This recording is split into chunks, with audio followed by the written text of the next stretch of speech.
Quando o algoritmo vira o novo supereu social. Antes, o supereu nos dizia: você precisa ser perfeito.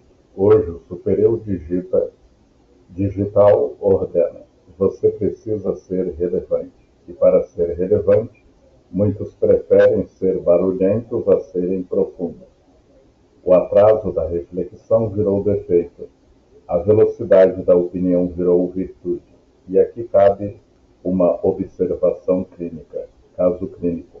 Eu me sinto burro porque não sei tudo. Um paciente angustiado me disse: Alan, parece que todo mundo na internet sabe tudo sobre tudo. Eu não sei nada. No trabalho analítico, percebemos que ele não estava angustiado por ignorância, e sim por comparação. Ele não se sentia pequeno diante do saber real, mas diante do espetáculo do saber. A pseudo-expert, além de confundir, humilha e empurra o sujeito para uma posição de inadequação constante. A ilusão do saber total, o que Freud chamava de ilusão narcísica, hoje virou mercado. As pessoas acreditam que podem dominar qualquer tema com um vídeo de 30 segundos. Lacan já dizia: o saber está no lugar do outro. Mas o Instagram diz: o saber está em você. Não está. O saber é encontro, é percurso, é transmissão, é falha, é dúvida, é revisão. É o oposto do imediatismo das redes. A consequência, opinião virou autoridade. O perigo disso é simples. Quanto mais alguém fala com certeza, mais as pessoas acreditam que ele sabe. E quanto mais alguém sabe, menos certeza tem. Como dizia Sócrates, só sei que nada sei. Hoje, se Sócrates vivesse, seria ignorado pelo algoritmo. Não seria engajável. A raiz psicanalítica, medo do desamparo. No fundo, quando tiramos todas as camadas, o exibicionismo digital, a pseudo-expert, o excesso de opinião, chegamos a algo muito simples e profundamente humano. As pessoas têm pavor do desamparo. Freud já dizia que o desamparo é a experiência fundante do sujeito. O bebê nasce absolutamente dependente, sem recursos, sem linguagem, sem defesa. E essa marca não some, ela se reinscreve em cada momento da vida adulta em que não sabemos o que fazer. Por isso, o eu sei funciona como defesa. É um escudo psíquico. Quando digo eu sei, eu me protejo da angústia. Eu me sinto menos vulnerável. Eu afasto a sensação de que estou perdido. Lacan chamava isso de saber suposto, uma forma de o sujeito não encarar o vazio que existe em si. O saber aqui não é conhecimento, é uma armadura. O saber como organizador da experiência. A ideia de eu sei dá ao sujeito uma sensação mínima de chão, mesmo que seja ilusória. A pessoa acredita que sabe porque não suporta a dúvida, não tolera a espera, não aguenta a suspensão, não consegue lidar com o vazio. É mais fácil saber errado do que não saber. Isso tem um motivo psíquico muito claro. A ignorância desperta angústia, e a angústia desperta a memória do desamparo primordial. O sujeito contemporâneo não tolera o vazio. Hoje vivemos, como diz Byung-Chul Han, a fadiga de ser si mesmo. E eu acrescento, vivemos a fadiga de não saber quem somos. Por isso o saber rápido ganha espaço. Ele tapa buracos internos. Não é só sobre ignorância intelectual, é sobre um vazio psíquico que não encontra simbolização.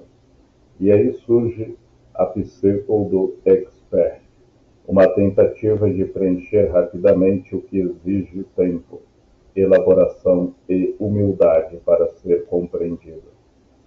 O risco, um sujeito rígido, blindado, inflexível. Quando alguém usa o eu sei como defesa, ele congela. Ele se torna incapaz de transformar sua própria vida. Porque transformação exige abertura, dúvida, atravessamento, pergunta, vacilação. O sujeito rígido não muda porque para ele mudar significa admitir que não sabe, que não controla, que não domina, que não é invulnerável. E admitir isso toca a ferida primordial, o desamparo. Caso clínico. Eu não posso não saber. Trago um caso. Um paciente muito articulado, dizia que precisava entender tudo, tudo mesmo. Ele analisava teorias, lia compulsivamente, debatia com todo mundo, mas vivia ansioso, tenso, angustiado.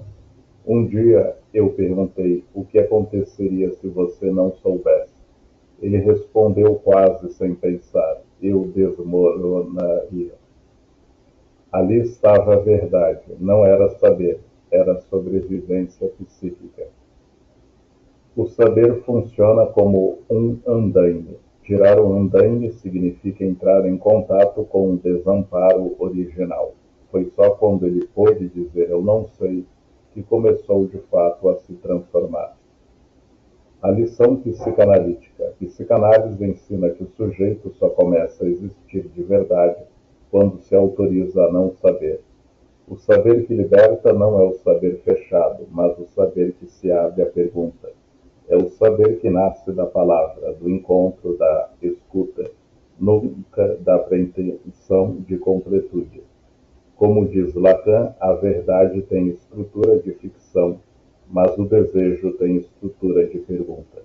E é apenas quando o sujeito aceita essa pergunta, a pergunta que ele é para si mesmo, que algo novo pode nascer.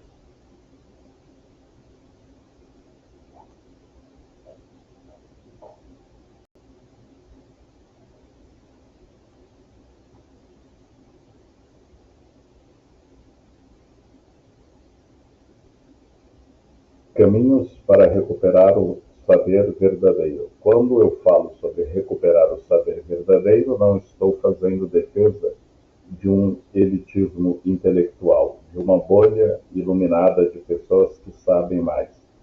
O que eu estou defendendo é seriedade psíquica, seriedade ética, seriedade com a própria existência. Hoje, qualquer assunto vira palco para a opinião, palpite e convicção. Mas o conhecimento não nasce da pressa. Ele nasce de um encontro entre humildade e método. E é isso que precisamos reencontrar.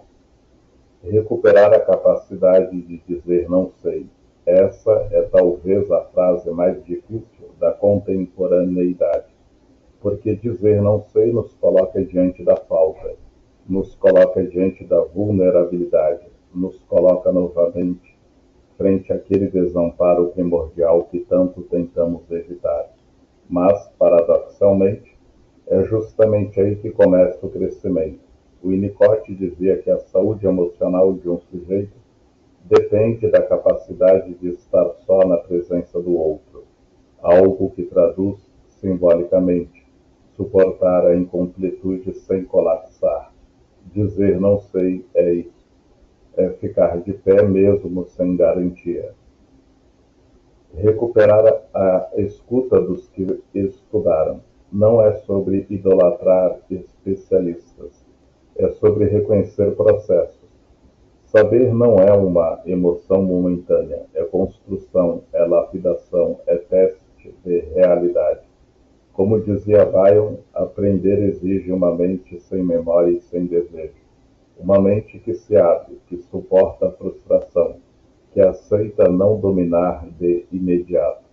Escutar quem estudou é reconhecer que o saber demanda percurso, algo quase extinto hoje. Recuperar a profundidade sobre a rapidez. A cultura atual criou uma exigência doentia. Entender tudo imediatamente, mas aquilo que é profundo não se entrega ao imediatismo. O inconsciente, por exemplo, não funciona no ritmo do algoritmo. Ele precisa de tempo, repetição, elaboração, retorno, silêncio. Byung-Chul Han fala que vivemos a sociedade da aceleração, onde até o pensamento precisa performar. Mas pensar exige lentidão. Sentir exige pausa. Transformar-se exige processo. Recuperar a curiosidade acima da arrogância. Arrogância é o fechamento do pensamento. Curiosidade é sua abertura. O arrogante diz, eu já sei. O curioso pergunta, o que mais existe aqui? A psicanálise inteira nasce desse gesto humilde. Freud, ao escutar histéricas, não disse, eu sei. Ele disse, o que isso quer dizer? Essa postura mudou a história do pensamento e ainda pode mudar a história individual de cada sujeito. Recuperar a diferença entre opinião e conhecimento. Opinião é imediata, conhecimento é elaborado. Opinião é sobre o que eu sinto, conhecimento é sobre o que eu investigo. Opinião nasce do impulso, conhecimento nasce do método. Vivemos numa época em que a opinião foi promovida à ciência e a ciência foi reduzida à opinião. Precisamos inverter esse eixo de novo. O saber exige humildade. Freud dizia que o analista precisa suportar a dúvida. E não é apenas para o analista. Qualquer sujeito que queira se transformar precisa aprender a fazer isso. O saber verdadeiro não nasce de quem se acha seguro demais, mas de quem admite que precisa aprender sempre. Saber é um gesto ético, é um exercício de humanidade. É uma escolha diária entre a pessoa e a profundidade, entre a certeza defensiva e o desejo de verdade.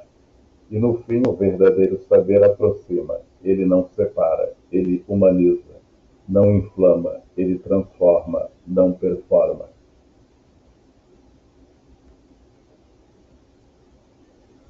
Estamos vivendo a época em que todo mundo parece saber tudo. Todo mundo opina, diagnostica, interpreta, analisa e conclui, mesmo sem formação, sem método, sem contexto e, sobretudo, sem escuta. Mas isso tem um custo altíssimo, custa pensamento, custa saúde mental, custa profundidade, custa diálogo e, finalmente, custa humanidade. Jung dizia, pensar é difícil, por isso a maioria julga. Eu acrescentaria, saber é difícil, por isso a maioria opina. Opinar é rápido, pensar é trabalhoso. Opinar é impulsivo, pensar exige digestão psíquica. Opinar alivia, pensar desloca, pensar desinstala, pensar obriga a tocar na falta. E isso é algo que o sujeito contemporâneo tenta evitar o tempo todo. E aqui eu volto ao ponto central desta palestra. O problema não é a opinião, é a substituição da opinião pelo conhecimento. Quando tudo vira opinião, o sujeito perde a referência externa, perde o limite, perde o lugar do outro, perde a noção de autoria real do próprio pensamento. O filósofo Gunther Anders dizia que vivemos uma época desajustada ao tamanho do mundo, e talvez esse seja um nome poético para a nossa arrogância epistêmica. O mundo ficou grande demais, a informação rápida demais, e nós tentamos compensar essa angústia com certezas fabricadas. A psicanálise nos ensina algo precioso. Quem não suporta não saber, não aprende. Quem não suporta não saber, não se transforma. Quem não suporta não saber, repete.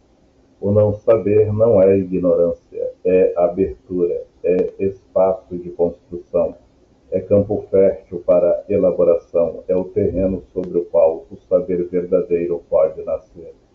Lacan dizia que o desejo só existe porque há falta. Sem falta não há movimento, sem falta não há busca, sem falta não há verdade. E por isso eu digo que estamos vivendo uma fome de saber, mas uma alergia ao processo de saber.